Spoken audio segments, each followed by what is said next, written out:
Assalamualaikum warahmatullahi wabarakatuh.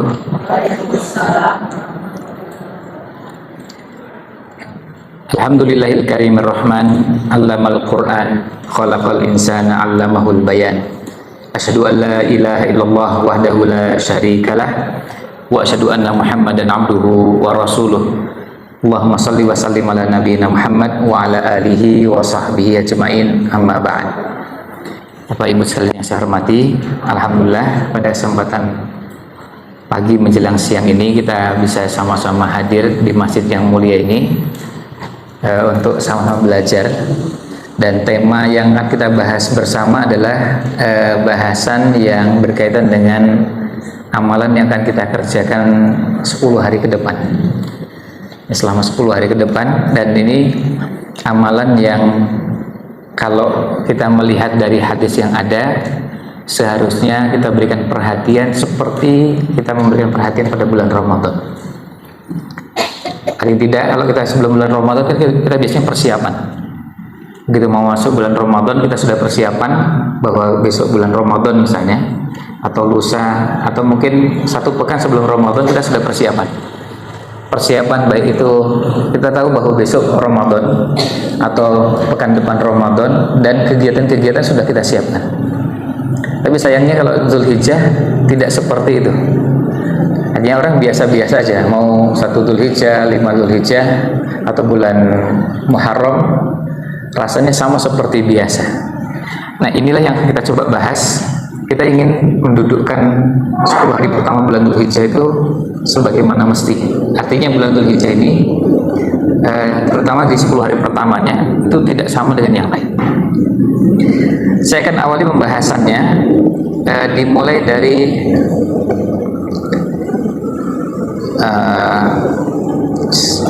surat, atau bisa buka Qurannya ya sama-sama ya, di surat At-Taubah. Kita lihat sama-sama di surat At-Taubahnya ayat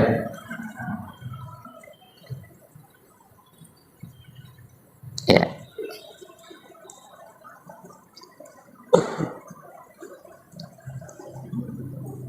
ayat 36. Surat At-Taubah ayat 36. Surat At-Taubah ayat 36, ayatnya agak panjang, tapi yang akan kita baca hanya setengahnya. Yang menjadi bahasan kita hanya setengah dari surat At-Taubah ayat 36. Kalau di Mushaf Cetakan Madinah di halaman 192. Juznya juz ke-10, suratnya surat At-Taubah. Surat At-Taubah surat ke-9. Ayatnya ayat ke-36. Kita lihat sama-sama. Allah SWT berfirman, Inna iddatas syuhuri indallahi 12 syahra. Sesungguhnya bilangan atau jumlah bulan indallahi di sisi Allah 12 syahra, ada 12 bulan. Jadi 1 tahun itu 12 bulan di sisi Allah SWT. Artinya Allah yang menetapkan. Fi kitabillahi, dalam ketetapan Allah, yauma, sejak hari, khalaqas samawati wal arda, sejak Allah menciptakan, atau sejak hari Allah menciptakan langit dan bumi. Minha, dari 12 bulan tersebut, arba'atun, ada 4 bulan, hurumun, yang termasuk bulan-bulan haram. Ada 4 yang termasuk bulan-bulan haram. Jadi dari 12 bulan Allah menetapkan ada 4 bulan yang termasuk bulan-bulan haram. Zalika, yang demikian itu atau itulah, ad-dinu al-qayyimu, agama yang lurus. Ad-dinul qayyimu, agama yang lurus. Fala, maka jangan tadlimu, kalian berbuat dolim. Kalau terjemahnya menganiaya, fala tadlimu, dolim. Maka jangan kalian berbuat dolim fihinna, pada 4 bulan tersebut, ya, pada 4 bulan yang termasuk bulan-bulan haram. Jangan berbuat dolim kepada siapa? Anfusakum, kepada diri kalian. Bisa maknanya adalah kepada sesama kalian. Fala tadlimu fihinna anfusakum. Sampai di situ. Ya, ini ada yang setengah lebih sedikit ya. Di ayat ini Allah menjelaskan kepada kita 1 tahun 12 bulan itu Allah yang menetapkan. Kan tentu bisa 1 tahun dibuat 15 bulan juga bisa, 10 bulan juga bisa, atau dibuat banyak sekali 1 tahun 30 bulan juga bisa. Tapi Allah menetapkannya 12. Dan kalau sudah ketetapan Allah itu, ada ketetapan yang ketetapan Allah, ketentuan Allah itu ada 2. Ada yang ma'qulatul makna, bisa dipahami dengan akal. Kenapa kok begitu? Dan yang kedua, ghairu ma'qulatil makna, tidak bisa dipahami kenapa kok begitu. Artinya dengan akal kita nggak tahu kenapa kok begitu. Contohnya misalnya, kalian bisa dipahami dengan akal beberapa syariat, kita bisa langsung pahami kenapa kok begitu. Misalnya ketika syariat kurban menetapkan bahwa kita menyembelih beberapa jenis hewan, lalu hewannya dibagikan kepada beberapa kalangan, bisa untuk sendiri, bisa untuk hadiah, dan bisa disedekahkan. Atau syariat berbakti pada orang tua. Kenapa disyariatkan itu? Dengan akal kita bisa pahami. Kenapa orang tua harus dihormati? Kenapa orang tua harus dimuliakan? Itu bisa dipahami. Tetapi ada yang tidak bisa dipahami dengan akal. Kenapa kok begitu? Contohnya jumlah sholat subuh, jumlah sholat duhur. Kenapa subuh 2 rakaat? Ya, ketetapan Allah ya, jawabannya cuma begitu aja. Kita nggak bisa menjawab itu. Kenapa kok 2? Kok nggak 3 aja? Kenapa duhur 4, asar 4, terus maghribnya 3? Hanya 2, 4, 4, 3, 4. Ya.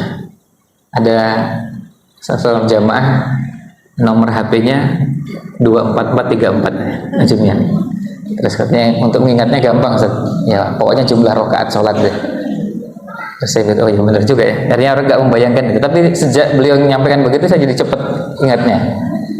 Karena kan angka 24434 itu kan angka yang tidak menarik untuk dihafal. Tapi begitu nyebut waktu sholat, jumlah rakaat sholat, itu langsung nyambung.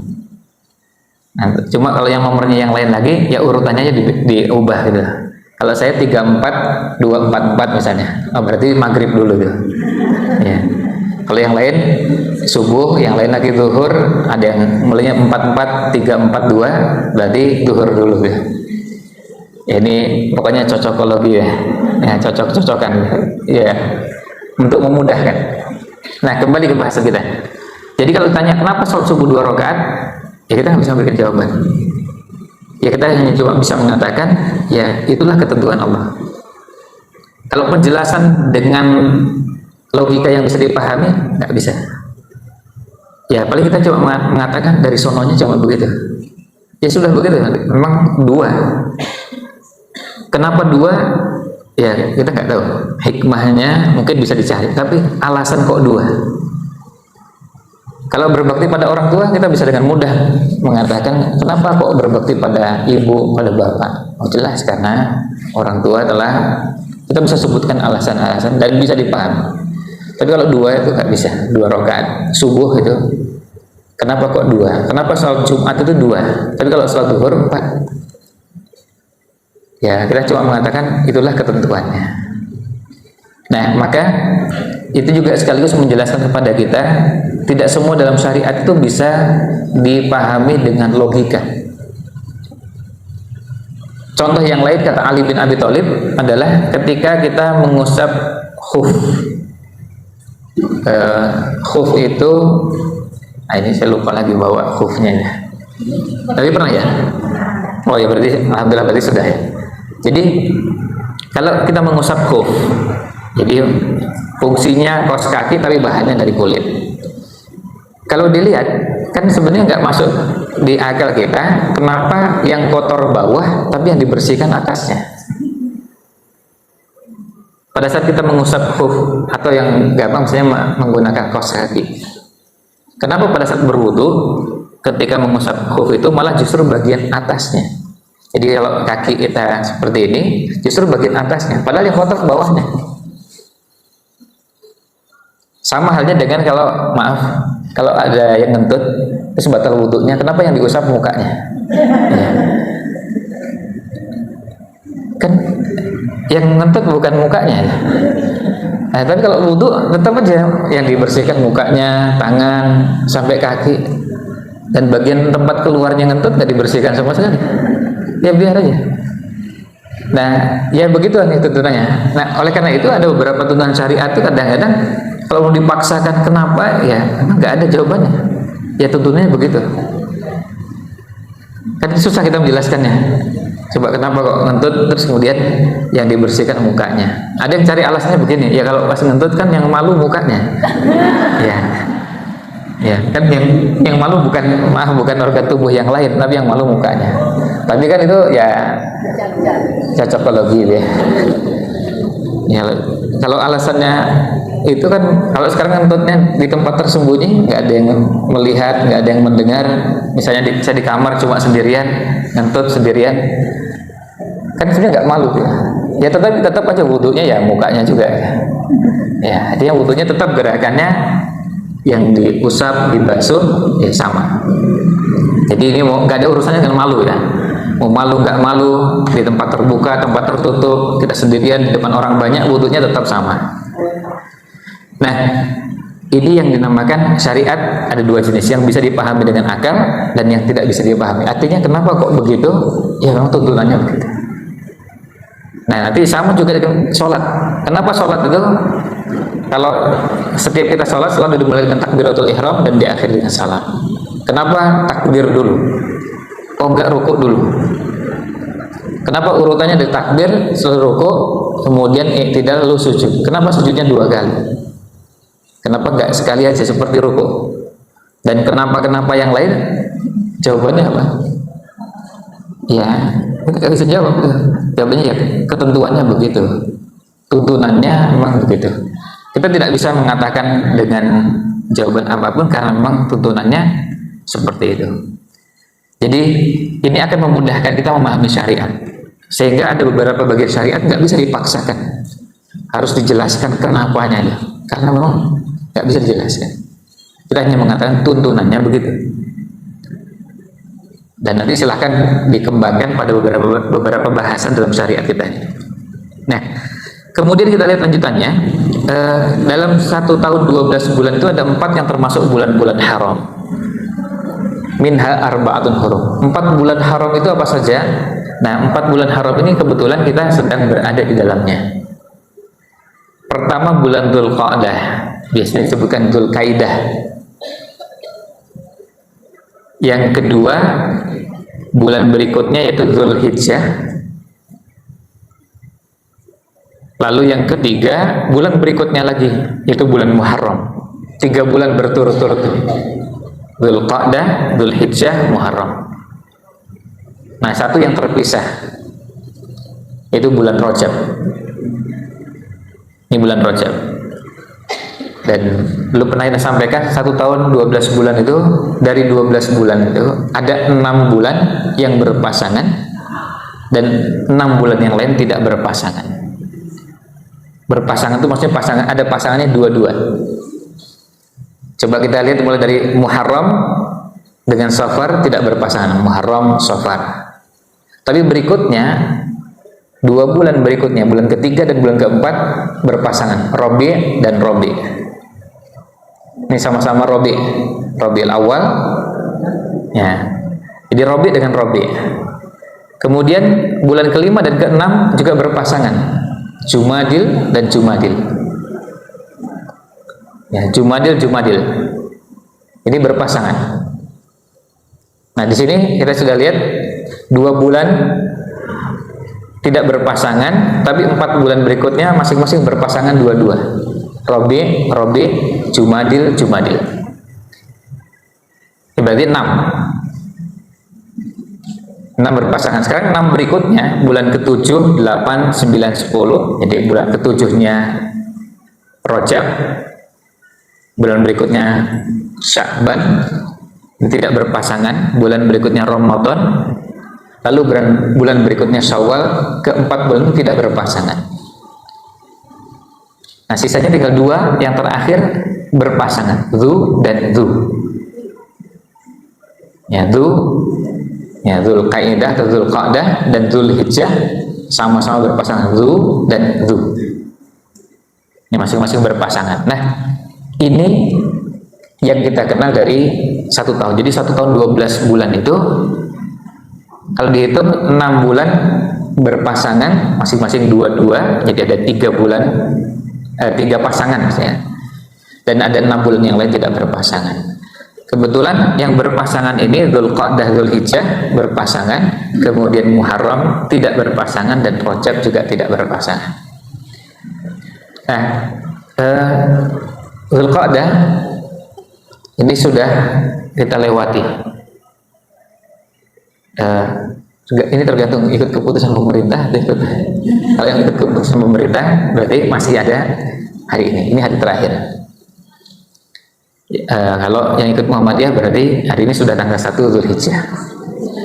Ini Dzulqa'dah 1 bulan. Atau biar gampang disepakati, sudah 29 hari sudah dilewati.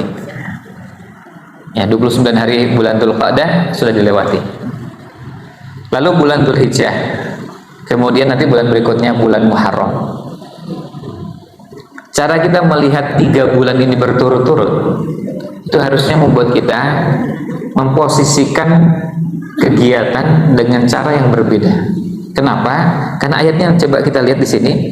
Fala tadlimu fihinna anfusakum. Jangan kalian berbuat dolim, jangan kalian menganiaya diri kalian, maksudnya sesama kalian. Berbuat dolim kepada sesama kalian atau berbuat dolim yang akan mendolimi diri kalian, berarti hubungannya dengan Allah Subhanahu wa Ta'ala pada 4 bulan ini. Nah, apakah bisa dipahami? Berarti kalau di 8 bulan yang lain boleh berbuat dolim. Terus gimana kira-kira maknanya? Dosanya lebih besar. Jadi ketika 1 tahun itu jelas tidak dibolehkan berbuat dolim, kemudian disebutkan 4 ini tidak boleh berbuat dolim, berarti ada penekanan. Di 4 bulan ini kalau berbuat dolim dosanya lebih besar. Nah, dosanya lebih besar bukan lebih banyak ya. Bedakan antara lebih besar dengan lebih banyak. Dosanya lebih besar. Artinya bobotnya. Contohnya begini, kalau misalnya saya melakukan perbuatan dosa pada seseorang, tapi orang yang saya zalimi itu beda objeknya. Kalau itu anak kecil sebaya dengan orang tua kan pasti beda. Apalagi kalau itu orang tua sendiri. Maka kadang-kadang dosa yang sama ketika dilakukan kepada orang yang berbeda, bobotnya menjadi berbeda. Waktu juga begitu. Kalau kita berbuat dolim di waktu tertentu, maka dosanya berbeda dengan di waktu yang lain. Kalau kita berbuat dolim hari ini, na'udzubillah, maka dosanya menjadi lebih besar dibanding di selain bulan-bulan haram. Apa bentuk dosanya? Kata Imam Ibnu Katsir, kata Imam Qurtubi, semua bentuk dosa dan kemaksiatan. Misalnya gini, kalau ada yang hari ini berbohong, maka berdosa berbohongnya hari ini dengan berbohong pada bulan Syawal. Lebih berat dosanya berbohong hari ini. Seandainya bohongnya itu dilakukan hanya 2 menit. Saya nggak tahu kalau bohong itu berapa menit ya. Atau karena saking seringnya kita nggak pernah ngitung ya berapa lama kita berbuat dosa. Nah, kalau seandainya melakukannya 2 menit, 2 menit di bulan Syawal dengan 2 menit sekarang, sama-sama bohong, sama-sama 2 menit, tapi 2 menitnya sekarang lebih berat lebih besar dosanya. Nah, ini juga menjadi pelajaran bagi kita bahwa kita melihat dosa itu bisa dari dua sisi. Kuantitas, jumlahnya, dan kualitas, bobotnya. Maka kita melihat ada dosanya banyak, dengan dosanya berat atau dosanya ringan. Maka kita mengenal ada dosa kecil, dosa besar. Dan dosa besar jumlahnya banyaknya luar biasa. Paling enggak ada 76. Paling enggak ada 76 dosa besar. Sebagian ulama ada yang menyebutkan jumlahnya 76. Dari dosa yang paling besar menyekutukan Allah, lalu di bawahnya durhaka pada orang tua, lalu ada dosa-dosa misalnya melakukan praktek perdukunan, sihir dan semacamnya. Kemudian di bawahnya lagi terus ada membunuh, mencuri, merampok, berzina, riba, terus sampai dosa besar yang dianggap paling bawah, semuanya namanya dosa besar. Nah, kalau kita nggak punya ilmu atau nggak tahu apa saja daftar dosa besar, tapi biasa baca Quran, baca hadis, ada rumus cara mengetahui dosa besar. Apa rumusnya? Di antara rumusnya, yang pertama, diberi ancaman dengan kemurkaan. Misalnya Allah murka, atau perbuatan ini dimurkai. Misalnya kalimatnya ghadiballahu, nah, Allah murka, atau al-maghdubi alaihim. Nah, kalau ada ayat atau hadis seperti ini berarti dosa besar. Yang kedua, ini rumus yang lain, cara mengetahui dosa besar adalah perbuatan tersebut dilaknat. Semua dosa yang ada kalimat laknatnya, maka itu dosa besar. La'anahumullah, laknatullahi ala. Pokoknya semua kata laknat, mau di Quran, mau di hadis, berarti dosa besar. Lalu yang ketiga, perbuatan tersebut diancam dengan neraka. Mau neraka disebutkan jahanam, azabun neraka, mau namanya jahanam, kemudian neraka sa'ir, neraka apa saja, pokoknya dengan neraka. Termasuk yang nomor 3 ini juga kalau ada ancamannya dengan azab, azabun alim, adabu jahannam, adabun ini, adabun apa saja kalimatnya, yang jelas bunyinya adab. Lalu yang keempat, cara mengetahui ini dosa besar adalah ada hukuman yang diterapkan di dunia untuk pelaku dosa tersebut. Ada sanksi, ada hukuman yang ditetapkan. Dalam istilah fikihnya namanya had, haddun atau hudud. Contohnya misalnya, wasariku wasariqatu, pencuri laki-laki dan perempuan itu faqta'u aydiyahuma, potong tangannya. Berarti ini dosa besar. Kenapa? Karena hukumannya potong tangan. Kemudian ada hukuman yang lain bagi pezina laki-laki dan perempuan. Maka kalau yang sudah menikah, yang belum menikah, itu berarti dosa besar. Kemudian bagi yang menipu, bagi yang, jadi akhirnya dengan 4 rumus itu kita akan menjadi tahu, begitu membaca ayat, baca hadis, itu langsung tahu ini dosa besar. Kalau ngejek orang, nah ini tinggal dilihat, ini ada ancamannya apa. Oh, ada wailun. Nah, kalau ada kata wailun berarti ini dosa besar. Wailul lil mutaffifin, celakalah orang yang curang. Ada lagi, terus apa? Wailul likulli humazatil lumazah. Humazah dengan lumazah itu oleh sebagian ulama tafsir dibedakan dengan apa? Dengan bahasa yang digunakan. Kalau sebagian ada yang membahasakan kalau humazah dengan lumazah itu bedanya, yang satu menggunakan bahasa lisan, ngecek menghinanya dengan bahasa lisan, dan yang kedua dengan bahasa tubuh. Jadi Jadi hanya cuma jadi orangnya mingkem. Lu nunjuk orang itu, kemudian jari telunjuknya tadi setelah nunjuk orangnya, kemudian diletakkan di sini, terus digeser, ya, digeser miring. Nah itu gak ada bunyinya, orangnya mingkem, ya. Orangnya mingkem tapi jarinya nunjuk, nah, lalu kemudian diletakkan di depan, yang orang bisa nangkap, oh ya, nih. Artinya nggak perlu menyebutkan kata orang ini nggak waras, orang ini, tapi begitu bisa lebih menyakitkan ya. Apalagi bahasa tubuhnya ditambahi bukan cuma satu organ tubuh, tapi lebih, misalnya sudah ada jari, ditambah raut wajah, tambah bibir, ditambah, wah itu jadi lebih lengkap. Kan kalau orang ngenyek tapi senyum gitu kan nggak kurang mengena itu. Ya, tapi kalau ngenyek ngecek orang tapi kemudian bibirnya sambil, ya pokoknya orang bisa membedakan lah ya, ada yang menghina dengan memberikan pujian. Nah ini namanya humazah dengan lumazah. Intinya dua-duanya sama-sama diharamkan dan dosa besar. Nah, kemudian di sini disebutkan jangan berbuat dolim. Artinya berbuat dolim di 4 bulan ini dosanya menjadi lebih besar.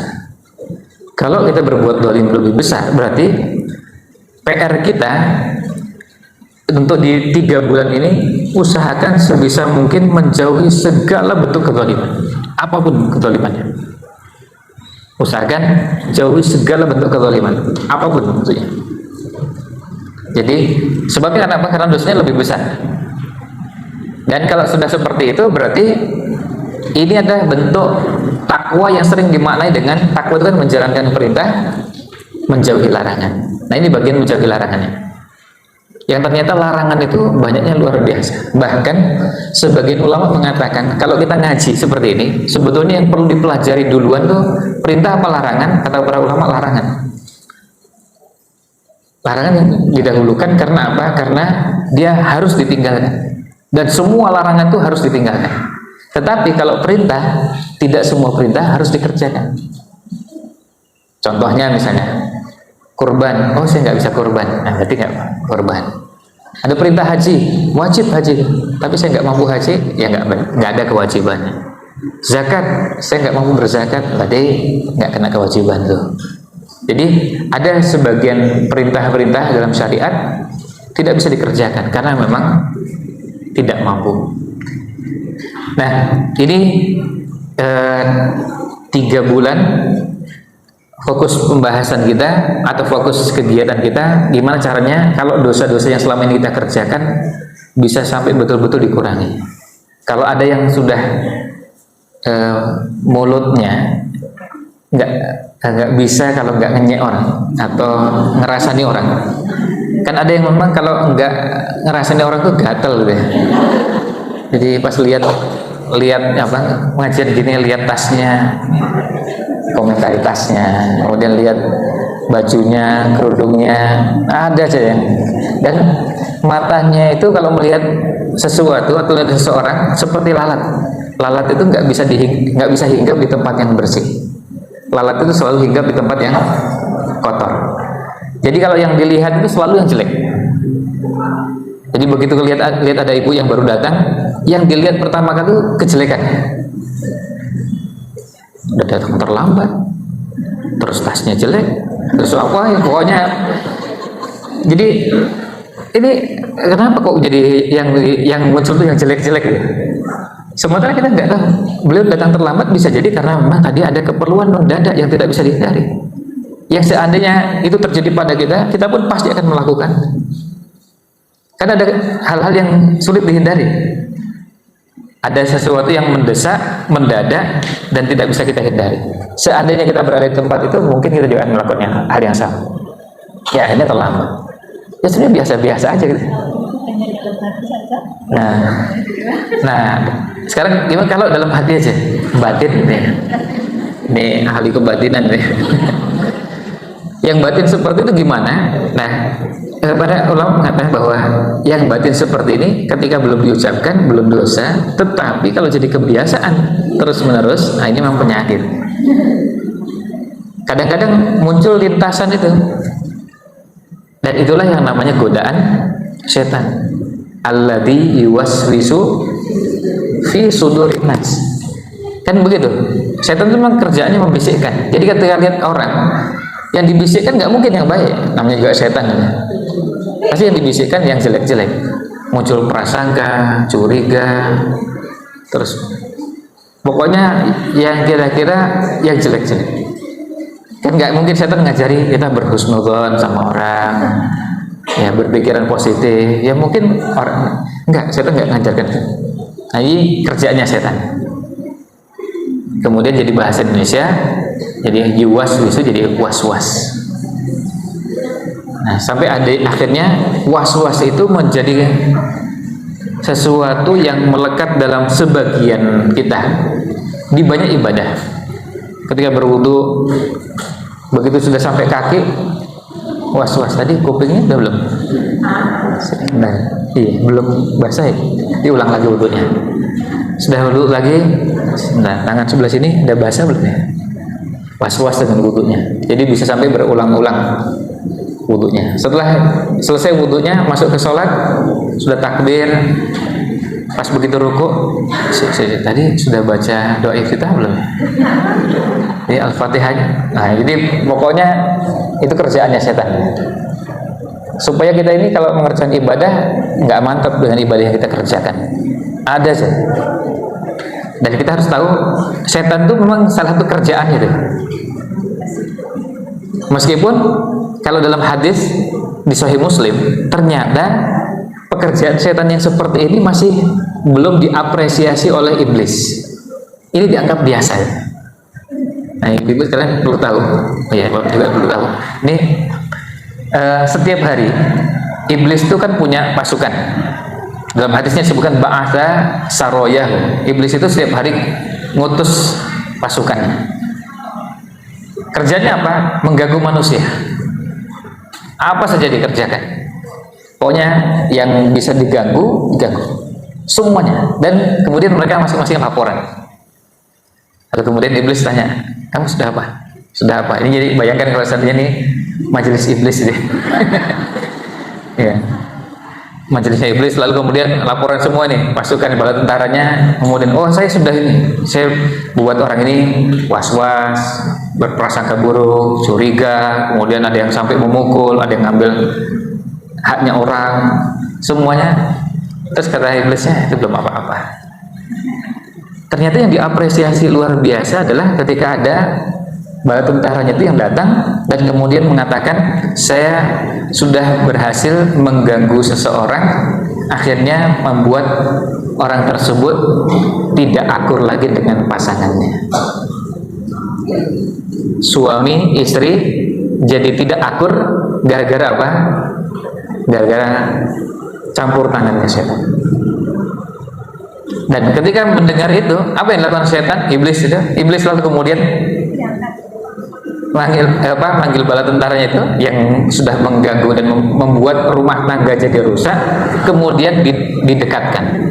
Kalau kita sekarang kira-kira lihat dipeluk gitu, lalu kemudian diberikan mahkota. Nah ini baru jempol. Ya jempol untuk iblis ya.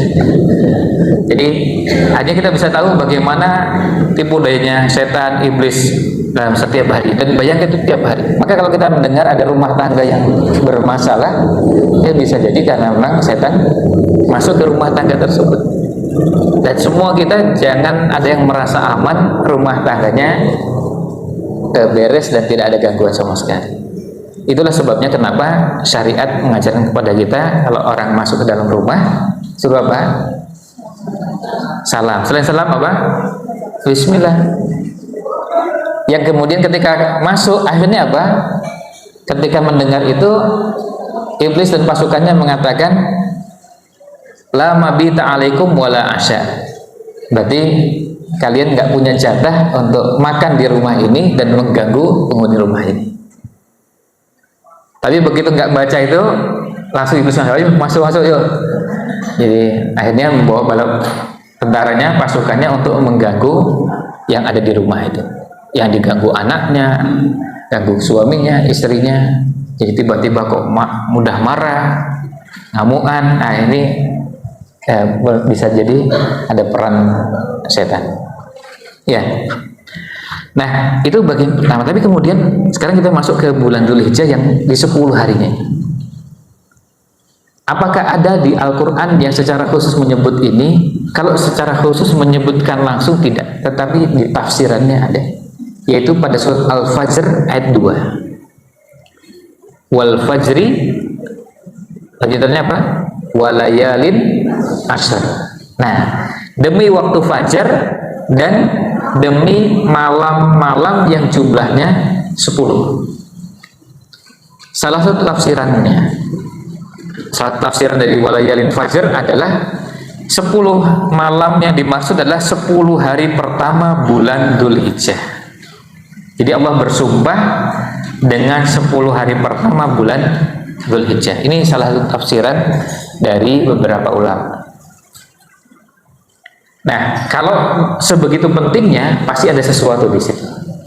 Nah, Nabi SAW menjelaskan, "Mamin ayyamin", tidak ada hari-hari yang al-amalu sholihu fiha, amal soleh di dalam hari tersebut, ahabbu ilallah, lebih dicintai oleh Allah, min hadhil ayyam, dari 10 hari pertama bulan Dzulhijjah. Jadi kalau kita beramal, tidak ada amalan yang dikerjakan pada 10 hari apapun. Misalnya 10 hari yang lalu, atau 10 hari pertengahan bulan Dzulqa'dah, 10 hari pertama bulan Dzulqa'dah, 10 hari pertama Syawal, 10 hari pertama apapun, itu tidak ada yang mengalahkan 10 hari pertama bulan Dzulhijjah. Saingannya cuma satu, 10 hari terakhir bulan Ramadan. Nah ini kalau ibaratnya pertandingan itu sudah di final ya. Mana yang lebih utama, 10 hari terakhir bulan Ramadan atau 10 hari pertama bulan Dzulhijjah? Ini sama-sama mulia. Nah kalau kita melihat amalnya, banyak di antara ulama, di antaranya Imam Ibnu Qayyim mengatakan bahwa kalau di malam harinya 10 hari terakhir bulan Ramadan itu mulia karena ada Lailatul Qadar. Dia di malam harinya. Tapi kalau di 10 hari pertama bulan Dzulhijjah, keunggulannya pada waktu seperti ini, pagi, siang, sore, itu lebih utama kalau dibandingkan di 10 hari terakhir bulan Ramadan. Kalau dibandingkan dengan hari lain, jelas malam harinya pun lebih utama dari malam-malam manapun. Tapi kalau dengan 10 hari terakhir bulan Ramadan, karena ada Lailatul Qadar, maka Lailatul Qadar lebih mulia. Jadi kalau mau beramal, tentu beramalnya bisa pagi, siang, sore, malam. Tapi kalau mau dibandingkan, ada yang lebih utama di waktu pagi, siang, sore, dan ada yang lebih utama di malam harinya. Nah, karena kita berada di pembahasan kita berada di bahasan 10 hari pertama bulan Dzulhijjah, maka fokusnya ya berarti beramal di semuanya, pagi, siang, sore, malam. Kalau Lailatul Qadar cuma malam hari. Kalau pagi udah gak ada Lailatul Qadar, siang, sore nggak ada, yang ada malam. Nah, tapi kalau 10 hari pertama bulan Dzulhijjah, mau beramal pagi, siang, sore, malam, semuanya utama. Dalam hadis disebutkan keutamaan itu dibahasakan dengan 3. Yang pertama, lebih dicintai, ahabbu, lebih dicintai. Yang kedua, afdolu, lebih utama. Dan yang ketiga, a'dhamu, lebih agung. Lebih dicintai oleh Allah, lebih utama, dan lebih agung. Artinya mau dibandingkan dengan yang lain, dia lebih. Kalau saya mengerjakan sholat sunnah yang dikerjakan di 10 hari pertama bulan Dzulhijjah dengan sholat sunnah yang dikerjakan di luar 10 hari pertama bulan Dzulhijjah, dia menjadi lebih dicintai oleh Allah, lebih utama, dan lebih agung. Lebih utama biasanya kita istilahkan afdol. Nah, karena begitu besarnya sahabat langsung tanya kepada Nabi Shallallahu Alaihi Wasallam, ya Rasulullah, wahai Rasulullah, walal jihadu fisabilillah, apakah jihad fisabilillah tidak bisa mengalahkan amal pada 10 hari pertama bulan Dzulhijjah? Jadi sahabat langsung membandingkannya dengan amal yang mulia. Kalau jihad dengan amal di hari 10 hari pertama bulan Dzulhijjah, mana yang lebih utama? Nabi SAW menjawab, walal jihadu fisabilillah, jihad fisabilillah pun tidak bisa mengalahkan amal pada 10 hari pertama bulan Dzulhijjah, illa kecuali rojulun, orang yang kharaja binafsihi wa malihi, keluar dengan membawa jiwanya, hartanya, falam yarji' min dzalika bi syai'in, dan tidak pulang membawa sesuatu apapun, hanya tangan kosong, atau tinggal nyawa, tinggal namanya, nyawanya sudah habis, sudah dicabut oleh Allah SWT. Nah, itu baru bisa mengalahkan amal di 10 hari pertama bulan Dzulhijjah. Karena begitu besarnya, maka seharusnya perhatian kita pada 10 hari pertama bulan Dzulhijjah ini paling tidak sama besarnya ketika kita memasuki bulan Ramadan. Kalau memasuki bulan Ramadan, kita berusaha untuk memperbanyak amal, di 10 hari pertama bulan Dzulhijjah juga perbanyak amal. Nah, sekarang kita masuk ke amalnya. Amal apa yang bisa kita lakukan, bisa kita kerjakan? Nah, amal yang kita bisa kerjakan itu ada beberapa. Secara garis besar dibagi menjadi 2. Secara garis besar dibagi menjadi 2. Yang pertama, amal yang khusus. Maksudnya khusus itu amalnya memang sudah ditentukan. Ya, ditentukan jenis amalnya, juga bisa ditentukan waktunya, ditentukan caranya, itu namanya khusus. Dan yang kedua yang bebas atau tidak khusus. Ya. Yang kedua yang tidak khusus. Nah, yang khusus itu apa? Amal yang khusus, kita sebutkan beberapa amal yang khusus. Yang pertama, amal apa yang khusus? Puasa. Oh ya, kita urutkan dari awal. Jadi awal yang bisa dikerjakan dari awal tanggal 1 puasa. Ya, baik. Ini puasa, berarti ini bisa dimasukkan. Tetapi secara khusus lagi, puasa yang ditekankan adalah puasa Arafah. Kalau bisa puasanya mulai dari misalnya hari Senin, puasa Senin Kemis, atau ada yang mau puasa Daud, atau mau puasanya 9 hari berturut-turut dari awal sampai dengan dari tanggal 1 sampai dengan tanggal 9 juga dibolehkan. 1 sampai tanggal 9, memanfaatkan kesempatan memperbanyak puasa pada waktu yang mulia. Ini yang pertama, puasa. Yang kedua, memperbanyak takbir, tahmid, dan tahlil. Dalam hadis di Musnad Imam Ahmad disebutkan fa'aksiru, maka perbanyaklah oleh kalian pada hari-hari tersebut, pada 10 hari pertama bulan Dzulhijjah. Apa yang diperbanyak? Takbir, tahmid, tahlil. Nah, takbir, tahmid, tahlil ini kalau mau digabungkan itu sudah bisa terkumpul dalam bacaan takbir yang biasa kita kenal di Idul Fitri maupun Idul Adha.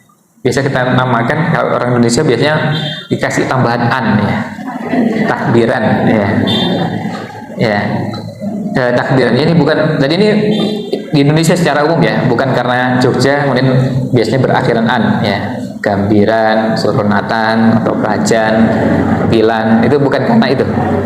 Ya, tapi ini secara nasional memang biasa menggunakan istilah takbiran, ya, artinya yang di Kalimantan, di Sumatera juga menyebutnya takbiran, ya. Nah, apa redaksinya? Ada 2. Bisa takbirnya 2 kali di awal, bisa juga 3 kali. Jadi bisa yang 2 kali, Allahu Akbar, Allahu Akbar. Ini 2 kali. Kalau yang 3 kali, Allahu Akbar, Allahu Akbar, Allahu Akbar. Nah, ini 2 atau 3, dua-duanya dibenarkan. Dua-duanya dibenarkan dan ada contohnya. Artinya dari riwayatnya, sehingga kalau yang mau 2 silahkan, yang mau 3 juga silahkan. Dan jangan sampai kemudian 2 dan 3 itu kemudian menjadi pemisah. Kalau saya kelompok ini 2, kemudian yang lain kelompok 3, ini nggak ada hubungannya kelompok-kelompok ini. Sahabat juga 2, 3 ya biasa-biasa aja. Ini nggak ada hubungannya dengan kelompok-kelompok tertentu. Ya, artinya yang kalau kita menemukan ada yang 2, kebetulan saya 3, atau sebaliknya saya biasa 2, yang lain 3, ya biasa-biasa aja. Dan kita mendapati di beberapa tempat sholat Idul Adha, ya kadang-kadang 2 dan 3 itu biasa. Saya pernah mendapati yang megang mic di depan sebelum sholat Id itu, yang satu pegang mic begitu membaca 2 kali, terus yang sampingnya gantian baca 3 kali. Ya nggak apa-apa, ini malah justru jadi variasi, 2-nya ada, 3 juga ada. Karena memang riwayatnya sama-sama diriwayatkan dari sahabat. Dan khusus takbir ini, redaksi takbir ini semuanya dari sahabat, tidak ada yang dari Nabi. Tidak ada satupun redaksinya dari Nabi Muhammad SAW. Semuanya sahabat. Artinya sahabat, misalnya Salman Al-Farisi redaksinya begini, dari Anas bin Malik begini, dari Ibnu Abbas begini, dan semuanya redaksi dari sahabat. Nah, jadi Allahu Akbar, Allahu Akbar, atau Allahu Akbar, Allahu Akbar, Allahu Akbar. Itu takbir. Kan tadi kita sebutkan 3 ya, takbir, tahmid, tahlil. Kita lihat 3-3-nya ada dalam takbiran yang biasa kita baca. Setelah takbir tadi, kemudian yang kedua, la ilaha illallah. Nah, berarti ini tahlil. Kan ada takbir, kemudian ada tahlilnya.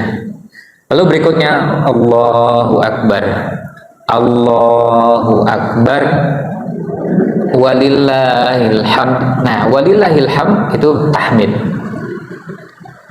Maka kalau ingin langsung menggabungkan 3-3-nya, itu bisa cukup dengan takbiran yang biasa kita baca. Boleh nggak dengan redaksi lain? Boleh. Misalnya begini, saya bacanya begini ya. Saya bacanya, sekarang saya memperbanyak takbir. Allahu Akbar, Allahu Akbar, Allahu Akbar, Allahu Akbar. Takbir, terus nanti setelah itu tahmid.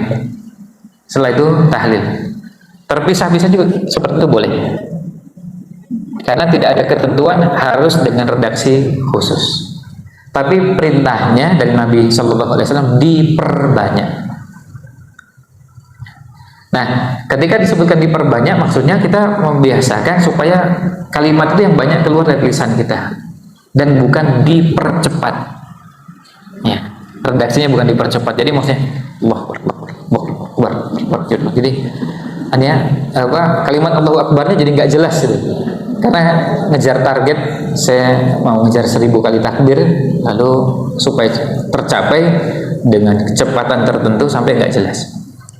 Kita bukan sedang bersaing banyak-banyakan, ya, tapi waktu yang diluangkan untuk memperbanyak takbir ini seberapa banyak. Misalnya, kalau mau dibandingkan antara yang setengah jam dengan yang 1 jam, lebih baik yang 1 jam. Meskipun mungkin yang setengah jam karena cepat, jumlahnya lebih banyak. Tapi yang 1 jam pelan.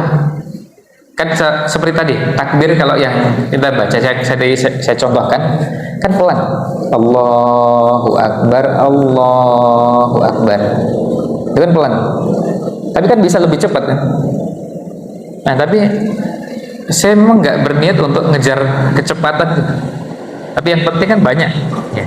Artinya saya bertakbir terus, bertakbir, bertahmid, bertahlil, mau pagi, siang, sore. Nah, ini bisa dilakukan sejak 1 Dzulhijjah sampai dengan nanti tanggal 10. Nanti bahas tentang tanggal 11, 12, 13, ini pembahasannya nanti tersendiri. Tapi ini bisa diperbanyak sejak tanggal 1.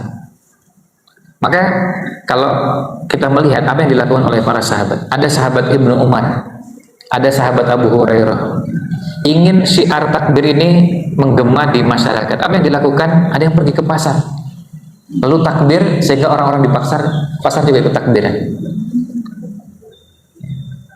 Jadi supaya orang juga takbir, dan tentu penyebutan pasar itu karena kebetulan orang banyak berkumpul di situ. Kalau di tempat lain silahkan. Maka ini juga bisa jadi usulan ya Bu ya, untuk pengajian pekan depan, meskipun jadwalnya ustadz yang lain. Ini pekan lagi Bu ya? Atau ya artinya kalau Kalau pekan depan pas pengajian seperti ini karena 10 hari pertama bulan Dzulhijjah bisa takbiran. Ya. Bisa takbiran mau di awal, tengah atau akhir itu ya silahkan bisa diatur ya. Saya mau ngajak takbiran tapi ini ada dua pendapat. Nah, ada yang hari ini sudah 1 Dzulhijjah dan ada yang belum 1 Dzulhijjah. Jadi nanti takbir masing-masing aja. Ya. Karena ada yang memilih pendapat bahwa hari ini sudah 1 Dzulhijjah dan ada yang memilih pendapat hari ini belum dan baru besok. Berarti kan nggak mungkin takbiran hari ini dengan takbir yang saya maksudkan tadi. Karena redaksinya jelas itu sejak tanggal 1 Dzulhijjah. Dan ya tetap ini kita belajar untuk mendewasakan diri dan berlapang dada melihat perbedaan yang ada ini. Nah, kemudian ini yang kedua ya, tadi setelah puasa kemudian takbiran atau takbir, tahmid, tahlil. Lalu yang ketiga yang juga khusus selain takbir, apalagi yang ketiga yang khusus di 10 hari pertama bulan Dzulhijjah. Kalau sedekah nggak khusus, baca Quran juga nggak khusus. Maksudnya bukan khusus di hari-hari ini. Yang khusus yang ketiga adalah sholat Idul Adha tanggal 10 Dzulhijjah. Ini khusus karena tidak ada dan tidak memungkinkan dikerjakan tanggal 1, tanggal 2, tanggal 3 nggak mungkin, itu udah khusus tanggal 10. Dan yang keempat lanjutannya yang menjadi rangkaiannya yaitu ibadah kurban. Ini juga ibadah khusus. Ibadah khusus dan kata sebagian ulama inilah menjadi alasan kenapa 10 hari pertama bulan Dzulhijjah itu punya keutamaan, karena di 10 hari pertama bulan Dzulhijjah itu selain kalau di akhir Ramadan ada puasa, ini juga ada puasa, tapi di 10 hari pertama bulan Dzulhijjah ada Idul Adha. Kalau di akhir Ramadan nggak ada Idul, karena begitu Idul Fitri berarti bukan Ramadan, itu sudah Syawal. Kemudian ada kurban, di hari-hari yang lain nggak ada kurban. Nah, ini menjadi ibadah yang utama. Nah, ini yang khusus nggak banyak. Selebihnya ibadah-ibadah yang tidak khusus, artinya apapun ibadah yang dikerjakan silahkan kerjakan dan usahakan ibadahnya dikerjakan sebanyak-banyaknya, sekuat yang bisa kita kerjakan. Artinya yang bisa memperbanyak baca Quran silahkan baca Quran. Dan bisa kalau begini, kalau selama Ramadan kita bikin program setiap hari baca Quran, ada yang 1 hari 1 juz. Ini juga bisa dikerjakan pada 10 hari pertama bulan Dzulhijjah. Artinya bikin program sejak tanggal 1 Dzulhijjah memperbanyak baca Quran. Masalah berapanya itu gampang. Yang penting memperbanyak baca Quran. Kalau kemarin saya baca Quran ya paling cuma 10 menit, 15 menit, pas di 10 hari pertama bulan Dzulhijjah dinaikkan jadi setengah jam. Ya, setengah jam per hari. Ya. Ada yang bisa lebih, naikkan lagi 1 jam per hari. Hari Sabtu 2 hari yang lalu saya ditemui anak 2 Hafiz Indonesia yang Hafiz Indonesia tahun berapa ya? Ahmad dengan Kamil. Ya. Ahmad dengan Kamil yang pernah jadi juara Hafiz Indonesia, juara 1 dan juara 3 kalau tidak salah, yang dari Sleman. Kan Ahmad dengan Kamil ini termasuk yang istimewa karena di usia 10 tahun sudah hafal Quran 30 juz dan hafalannya dengan hafalan mutqin, hafal selain hafal Qurannya, hafal nama suratnya, nomor ayatnya, nomor barisnya, dan nomor halamannya. Dan itu sudah diuji berkali-kali di banyak tempat, ya, mau di bagian manapun dengan sangat terampil menyebutkan ayat tersebut. Jadi misalnya kalau tadi kita menyebutkan ayat inna iddatash syuhuri indallahi 12 syahra. Ayatnya sudah tahu, surat Al-Taubah ayat 36. Pertanyaannya itu di baris keberapa dari bawah? Itu kan susah di pertanyaannya. Jadi dengan terang bisa langsung menyebutkan di surat tersebut berada di halaman berapa dan di baris keberapa. Nah, terus kemudian saya tanya, itu pada saat ngobrol, yang bersangkutan kan ditanya sehari berapa juz, dan itu biasanya pertanyaan untuk para penghafal Quran. Kalau yang sudah hafal Quran, pertanyaannya sehari mengulang hafalan berapa juz. Itu untuk mengukur seberapa kuat hafalannya. Sebab kalau yang sehari berapa juz lalu jawabannya, wah ya kadang-kadang, ya itu itu agak mengkhawatirkan ya. Nah, karena hafalan Quran ini harus terus dijaga. Ya terserah berapapun. Tapi kalau yang bagus, semakin banyak semakin bagus. Jawaban Ahmad dan Kamil katanya sehari 5 juz. Jadi tiap hari, tiap pagi itu mengulang hafalannya, murojaahnya sehari 5 juz. Nah biasanya kalau sehari 5 juz berarti per 6 hari kan khatam. Ya, per 6 hari khatam. Kalau itu setahun kan tinggal dikalikan ya Bu ya. Ya kalau 355 dibagi 6 kan ya angkanya banyak sekali ya. Nah itu untuk mengukur biasanya yang begitu hafalannya sangat bagus. Kalau sehari bisa sampai 5. Makanya kita mengapresiasi luar biasa para penghafal Quran yang sehari bisa seperti itu. Nah, saya lagi penasaran, mudah-mudahan pekan depan ini saya bisa bertemu.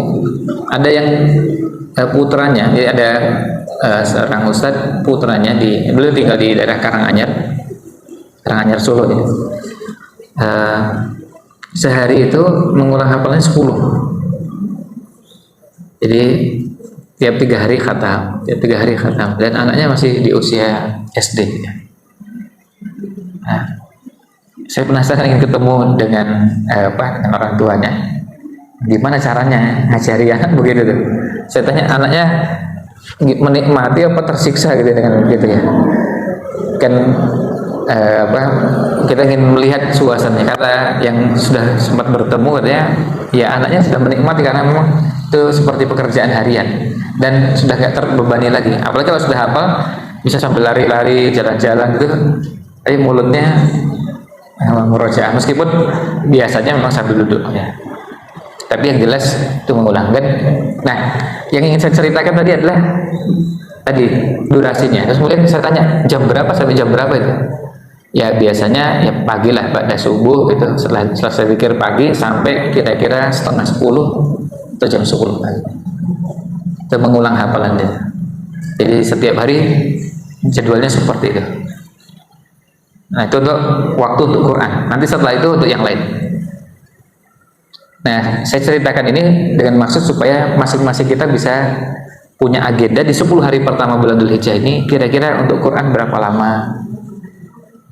Lalu untuk amal soleh berikutnya apa dan kira-kira berapa lama? Ada yang perlu dijadwalkan dan ada yang itu biar mengalir begitu saja. Contohnya misalnya zikir atau takbir tadi.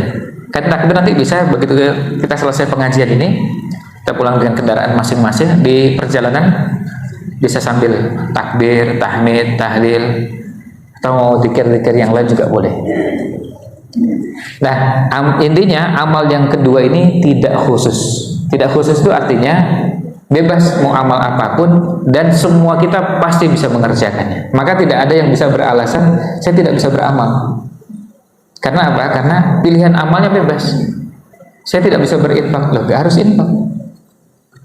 Bisa baca Quran? Ya bisa baca Quran. Nah, berarti itu yang dikerjakan. Bisa zikir? Zikir yang dikerjakan. Bisa, kita jamin pasti semua kita bisa beramal di 10 hari pertama bulan Dzulhijjah, dan amalnya beda-beda. Termasuk amal itu kalau mau dibagi 3, pertama ada amalan hati, yang kedua ada amalan lisan, dan yang ketiga amalan anggota badan. Contoh amalan hati misalnya, saya ingin 10 hari pertama bulan Dzulhijjah ini saya membersihkan hati dengan cara mulai dari taubat, dari dosa-dosa. Saya bersihkan hati dari prasangka buruk pada orang, suudzon, dan bentuk-bentuk prasangka yang bisa jadi muncul kepada seseorang yang jelek-jelek. Itu membersihkan hati. Kalau ada orang yang berbuat salah, ya sudah, kita maafkan. Dan nggak perlu diperbesar, nggak usah diungkit-ungkit, nggak usah ya. Karena memang banyak peluang orang berbuat salah pada kita, atau juga sebaliknya. Dan nggak usah kita besar-besarkan. Kemudian juga nggak usah dipikirkan, udah dimaafkan, selesai. Kan yang bikin tensinya naik itu kan kepikiran gitu ya. Bukan memikirkan, tapi kepikiran terus itu. Jadi darah tinggi dan penyakit-penyakit yang lainnya bisa karena beban pikiran ya. Makanya katanya kenapa orang gila itu gemuk-gemuk gitu. Ya, karena nggak mikir apa-apa gitu. Nah, sementara ibu-ibu yang banyak pikiran kan, ada yang mikir, apalagi kalau sudah mikir yang berhubungan dengan kalau keuangan terbatas gitu ya. Ini kalau pas akhir tahun ajaran begini, masuk tahun ajaran baru itu kan, ini anak selesai sekolah mau masuk kuliah, terus biaya masuk ya ini, wah terus apalagi anak ketiga juga pas ini lulus juga dari SMP mau masuk SMA, terus jadi yang dipikirkan banyak begini. Nah ini biasanya ya bisa menambah tensi juga kalau nggak hati-hati. Nah tapi itu dipikirkan. Nah itu amalan hati. Yang kedua amalan lisan. Amalan lisan ya dengan zikir-zikir, baca Quran dan doa. Ada 3, zikir, baca Quran, doa. Ini bisa kita kerjakan. Sebetulnya kalau mau ditambahkan yang keempat, berbicara yang baik. Belajar berbicara baik itu kan harus latihan panjang. Selain berangkat dari keyakinan, tapi latihan. Jadi mulutnya betul-betul terjaga.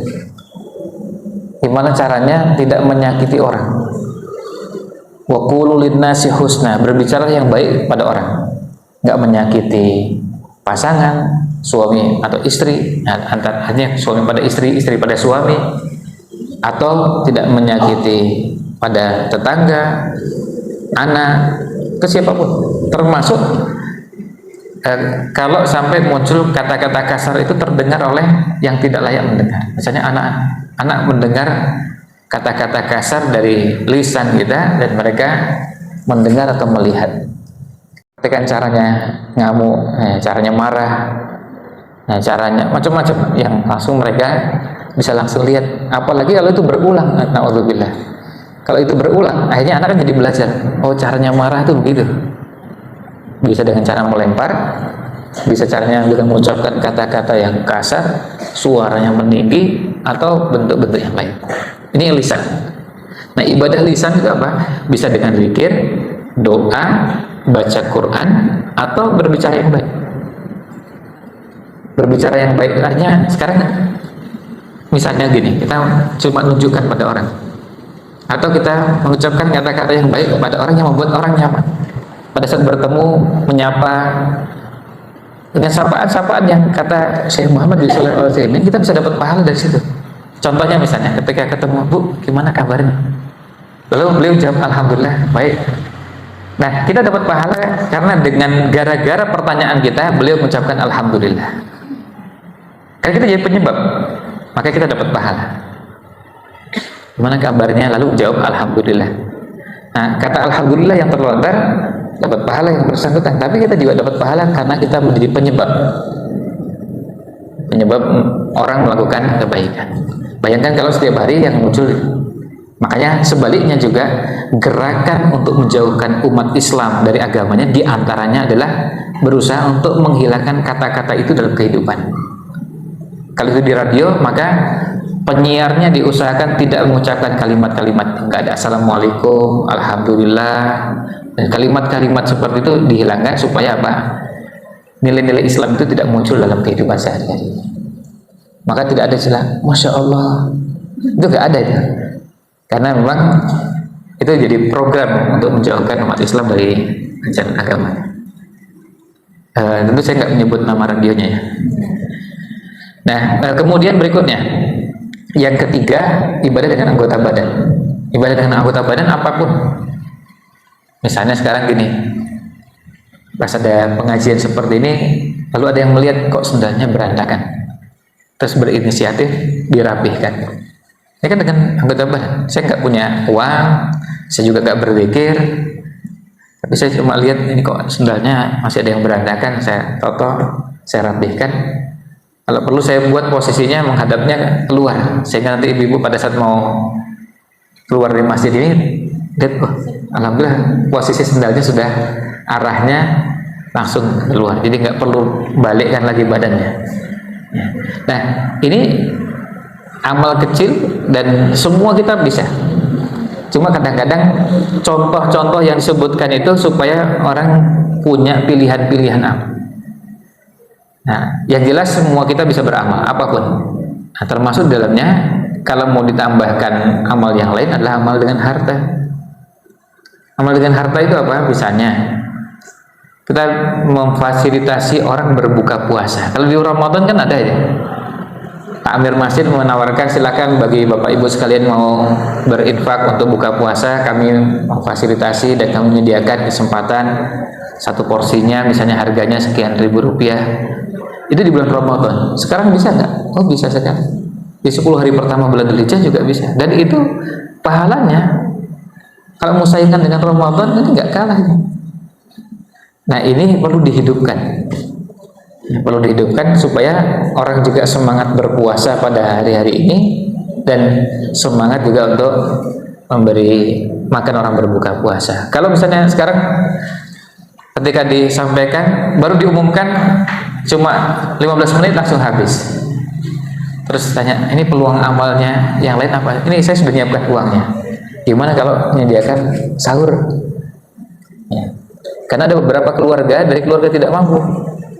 Atau ada beberapa tempat yang sudah pasti sahur bersama. Contohnya misalnya di beberapa pesantren, rumah tahfidz, rumah Quran dan semacamnya kan banyak yang menyelenggarakan kegiatan puasa pada hari-hari. Nah, kita fasilitasi, ya sudah saya tak kirim ke sana untuk sahurnya karena udah jelas buka puasanya sudah tercukupi semua, nah sahurnya yang belum.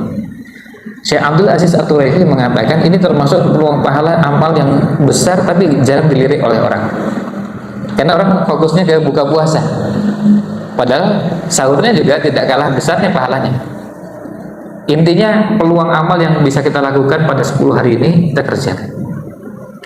Nah, ini ulasan yang bisa kami sampaikan dari 10 hari pertama bulan Dzulhijjah. Amalnya silahkan masing-masing bisa milih. Dan jangan sampai 10 hari pertama bulan Dzulhijjah ini biasa-biasa. Jadi ya kalau ke masjid ya kadang-kadang, kemudian kalau sholat tepat waktu ya kalau sempat, kalau enggak ya biasa aja. Jadi amalnya biasa itu kita rugi. Karena 10 hari pertama bulan Dzulhijjah ini pahalanya besarnya luar biasa. Nah, itu yang bisa kami sampaikan.